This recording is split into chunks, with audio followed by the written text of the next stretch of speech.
लगभग 15 साल पहले मैं मथुरा रिफाइनरी में कोई कारोबार करता था। जी। एक दफ़ा मैं रात को लगभग 10 बजे मथुरा रिफाइनरी से लौट करके अपने घर आ रहा था। जी। मारुति गाड़ी थी मेरे पास। जी।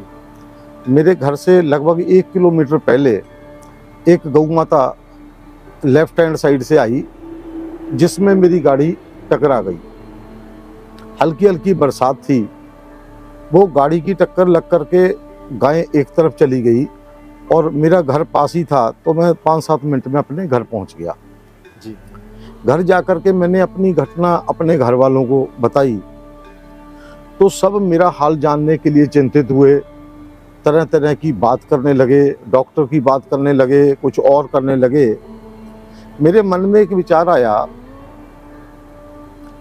इतनी बड़ी टक्कर होने के बावजूद भी मुझे कुछ नहीं हुआ और फिर भी मुझे सब घर वाले पूछ रहे हैं जी। और अपने शरीर के ऊपर सारा कष्ट लेकर के जो गौ माता, वो गाय कहाँ चली गई, मुझे कुछ स्मरण हुआ। मुझे ऐसा लगा कि शायद मेरे शरीर का कष्ट उसने अपने ऊपर ले लिया। जी। तो थोड़ा बहुत समय बीता, फिर मुझे अगले दिन इस बात का ख्याल आया कि रात मेरे साथ जो घटना हुई वो इसके पीछे क्या हुआ। आपके दिल को ये चोट पहुंचा गया कि देखिए मेरी गाड़ी से गलती चाहे किसी की भी रही हो, लेकिन गौ माता को हिट हो गया। गौ माता को हिट हो गया और साथ ही उसको जो कुछ भी हुआ उसको कोई पूछने वाला नहीं। आपकी तो गाड़ी में लगी, गाड़ी को चोट नहीं लगती क्योंकि लोहे की बनी होती है। यस। लेकिन गाड़ी जिससे टकराई वो माता को कितना दर्द हुआ होगा, वो दर्द आपके अंदर। बस वही एक दर्द ज्ञानचंद वालिया से गौ दर्दी गोचर दास ज्ञान बनने में सहायक हुआ। इसके बारे में मैं आपको ये कहूं कि एक चिंगारी जो उस वक्त जल गई, तो कहीं ना कहीं बिजनेस, व्यापार और परिवार में आकर के वो एक किनारे पे कहीं अंदर पड़ी रह गई। जी। और समय आने पे 2010 में मुझे ऐसा लगा कि मैं धरती पर क्यों आया। जीवन में दोनों चीजों को बहुत नजदीक से देखा। जी। बहुत ऊंची वाली अमीरी जी। और बहुत नजदीक से गरीबी को देखा। जी।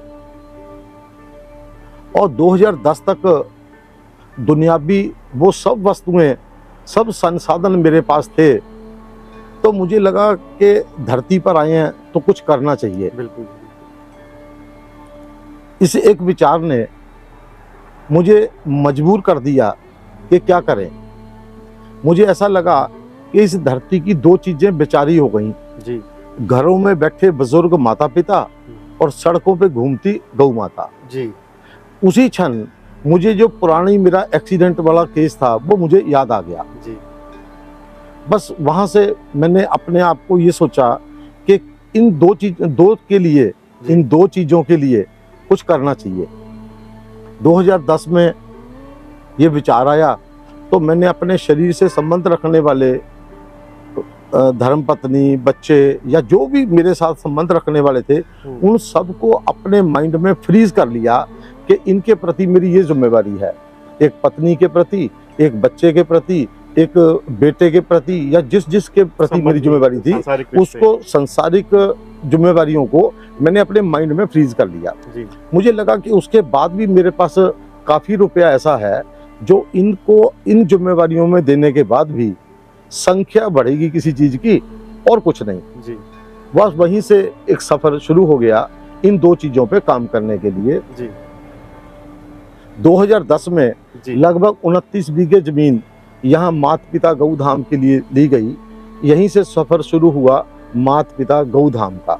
जी। जमीन लेने के बाद 21 नवंबर 2011 को इसका भूमि पूजन हुआ। हजारों की संख्या में लोग यहाँ आए। मेरे उस विचार को माँ बाप और गौ माता को सबके समक्ष मैंने रखा।